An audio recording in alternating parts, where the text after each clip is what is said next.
ಬಿಜೆಪಿಯವರು ಪ್ರಧಾನಮಂತ್ರಿಗಳಾಗಿದ್ದ ಸಂದರ್ಭದಲ್ಲಿ ಸಂಸತ್ ಭವನದ ಮೇಲೆ ದಾಳಿಯಾಗಿದೆ ಅನ್ನುವಂತಹ ಮಾತನ್ನ ಶಿವರಾಜ್ ತಂಗಡಗಿ ಹೇಳಿದ್ದಾರೆ. ಕಾಂಗ್ರೆಸ್ ಸರ್ಕಾರ ಇದ್ದಾಗ ಯಾವ ದಾಳಿಯಾಗಿದೆ ಹೇಳಿ ನೋಡೋಣ ಅಂತ ಹೇಳಿದ್ದಾರೆ. ಕೊಪ್ಪಳದ ಅಂಜನಾದ್ರಿಯಲ್ಲಿ ಸಚಿವ ಶಿವರಾಜ್ ತಂಗಡಗಿ ಮಾತನಾಡುವ ಸಂದರ್ಭದಲ್ಲಿ ಸಂಸತ್ ಭವನದ ಭದ್ರತಾ ಲೋಪದ ಕುರಿತಂತೆ ಮಾತನಾಡಿದ್ದಾರೆ ಮತ್ತು ಬಿಜೆಪಿಯವರು ಪ್ರಧಾನಮಂತ್ರಿಗಳಾಗಿದ್ದಾಗ ಸಂಸತ್ನ ಮೇಲೆ ದಾಳಿಯಾಗಿದೆ, ಕಾಂಗ್ರೆಸ್ ಸರ್ಕಾರ ಇದ್ದಾಗ ಯಾವ ದಾಳಿಯಾಗಿದೆ ಹೇಳಿ ಅಂತ ಹೇಳಿದ್ದಾರೆ. ಅಟಲ್ ಬಿಹಾರಿ ವಾಜಪೇಯಿ ಇದ್ದಾಗ ಸಂಸತ್ ಮೇಲೆ ದಾಳಿಯಾಗಿದೆ, ಮಂದಿರ ಕಟ್ಟೋದೇ ಬಿಜೆಪಿ ಅಭಿವೃದ್ಧಿಯಾಗಿದೆ ಅಂತ ಅನ್ಕೊಂಡ್ಬಿಟ್ಟಿದ್ದಾರೆ ಅಂತ ಹೇಳಿ ಕೇಂದ್ರ ಬಿಜೆಪಿ ಸರ್ಕಾರದ ಕುರಿತಂತೆ ಶಿವರಾಜ್ ತಂಗಡಗಿ ತಮ್ಮ ಅಸಮಾಧಾನವನ್ನು ವ್ಯಕ್ತಪಡಿಸಿದ್ದಾರೆ. ಜನರ ಅಭಿವೃದ್ಧಿ ಬಗ್ಗೆ ಬಿಜೆಪಿಗೆ ಕಾಳಜಿ ಇಲ್ಲ ಅಂತ ಹೇಳಿ ತಂಗಡಗಿ ತಮ್ಮ ಅಸಮಾಧಾನವನ್ನು ವ್ಯಕ್ತಪಡಿಸಿದ್ದಾರೆ. ಹಿಂದೂ ರಾಷ್ಟ್ರದ ಬಗ್ಗೆ ಬಿಜೆಪಿ ನಾಯಕರ ಹೇಳಿಕೆ ವಿಚಾರಕ್ಕೆ ಸಂಬಂಧಪಟ್ಟಂತೆ ಕೂಡ ಮಾತನಾಡಿದ್ದಾರೆ.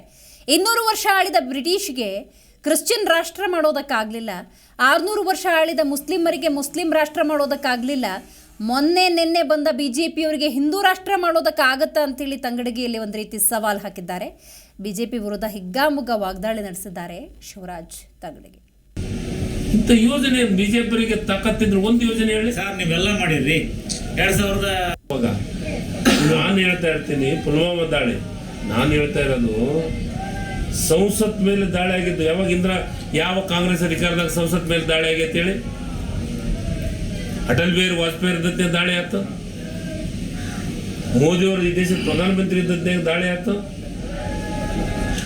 ಅದ್ರ ಬಗ್ಗೆ ಯಾರು ಮಾತಾಡ್ತಾ ಇಲ್ಲ. ದಾಳಿ ಯಾಕಾಸ್ತು, ಕೈವಾಡ ಯಾರಂತಿದ್ರು ಸರ್? ಕೈವಾಡ ನಾನು ಅದನ್ನೇ ಕೇಳ್ತಾ ಇರೋದು. ಇವ್ರಿಗೆ ಬರೇ ಮಂದಿರಗಳನ್ನು ಕಟ್ಟಿದ್ರೆ ದೇಶ ಉದ್ಧಾರ ಆಗಕ್ಕೆ ಸಾಧ್ಯ ಇಲ್ಲ. ಈ ದೇಶದ ಕಟ್ಟ ಕಡೆ ಮನುಷ್ಯ, ಈ ದೇಶದ ಕಟ್ಟ ಕಡೆ ಬಡವರ ಬಗ್ಗೆ ಯೋಜನೆಗಳನ್ನು ರೂಪಿಸಿದ್ರೆ ಮಾತ್ರ ಈ ದೇಶ ಅಭಿವೃದ್ಧಿ ಆಗಕ್ಕೆ ಸಾಧ್ಯ. ಗರೀಬಿ ಹಟಾವ್. ಮಾಹಿತಿ ನೀಡ್ತಾರೆ ನಮ್ಮ ಪ್ರತಿನಿಧಿ ಬಸವರಾಜ್.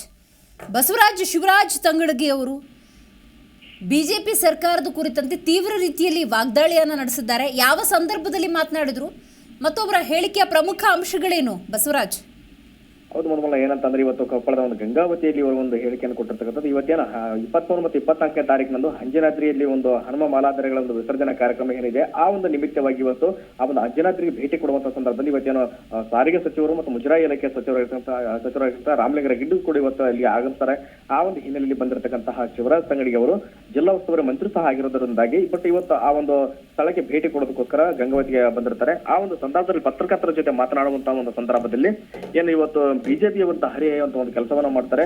ಬಟ್ ಬಿಜೆಪಿ ಸರ್ಕಾರ ಇದ್ದಂತ ಸಂದರ್ಭದಲ್ಲಿ ಹಿಂದೆ ಸಂಸತ್ ಮೇಲೆ ದಾಳಿ ಆಗಿರ್ತಕ್ಕಂಥದ್ದು. ಬಟ್ ಕಾಂಗ್ರೆಸ್ ಸರ್ಕಾರ ಇದ್ದಂತಹ ಸಂದರ್ಭದಲ್ಲಿ ಯಾಕಾಗ್ಲಿಲ್ಲ ಅಂತ ಅನ್ನುವಂತ ಒಂದು ಪ್ರಶ್ನೆಯನ್ನ ಮಾಡುವುದರ ಜೊತೆಗೆ ಬಟ್ ಹಿಂದೂ ರಾಷ್ಟ್ರ ಆಗ್ಬೇಕು ಅನ್ನುವಂತ ಒಂದು ಬಿಜೆಪಿ ನಾಯಕರ ಹೇಳಿಕೆ ವಿರುದ್ಧ ಸಹ ಇವರು ತಿರುಗಿಬೀಳುವಂತ ಒಂದು ಕೆಲಸವನ್ನ ಮಾಡ್ತಾರೆ. ಬಟ್ ಹಿಂದೂ ರಾಷ್ಟ್ರ ಹಿಂದೆ ಬ್ರಿಟಿಷರ ಆಳಿದಂತಹ ಸಂದರ್ಭದಲ್ಲಿ ಯಾವುದೇ ಕ್ರಿಶ್ಚಿಯನ್ ರಾಷ್ಟ್ರ ಆಗಲಿಲ್ಲ.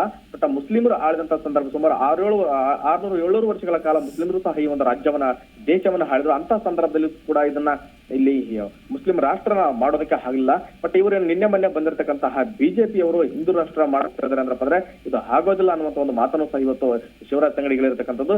ಹೀಗಾಗಿ ಬಿಜೆಪಿಯವರ ವಿರುದ್ಧ ಇವತ್ತು ಶಿವರಾಜ್ ತಂಗಡಗಿ ಅವರು ಬಹಳಷ್ಟು ಹಿಗ್ಗಾಮುಗ್ಗವಾದಂತಹ ಒಂದು ತರಾಟೆಗೆ ತೆಗೆದುಕೊಳ್ಳುವಂತ ಒಂದು ಕೆಲಸವನ್ನ ಮಾಡ್ತಾರೆ. ಬಟ್ ಇದು ಯಾವುದೇ ಕಾರಣಕ್ಕೂ ಇದು ಎಲ್ಲ ದೇಶದಲ್ಲಿ ಎಲ್ಲರೂ ವಾಸವಾಗಿರ್ತಕ್ಕಂಥ ಒಂದು ದೇಶ ಇದು, ಯಾರ ಕಾರಣಕ್ಕೂ ಇದು ಹಿಂದೂ ರಾಷ್ಟ್ರ ಆಗೋದಿಲ್ಲ ಅಂತಕ್ಕಂಥ ಒಂದು ಮಾತನ್ನು ಸಹ ಹೇಳಿರ್ತಕ್ಕಂಥದ್ದು.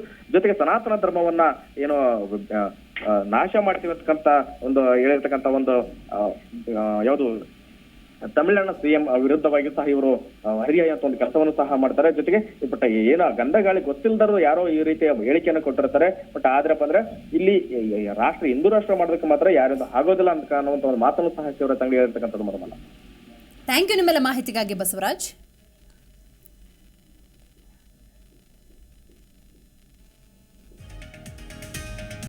ಪ್ರತಿಕ್ಷಣದ ಸುದ್ದಿಗಾಗಿ Zee Kannada news app download ಮಾಡಿ. Live TV, latest updates, entertainment, life style, technology ಸುದ್ದಿ ನಿಮ್ಮ ಅಂಗೈಯಲ್ಲಿ.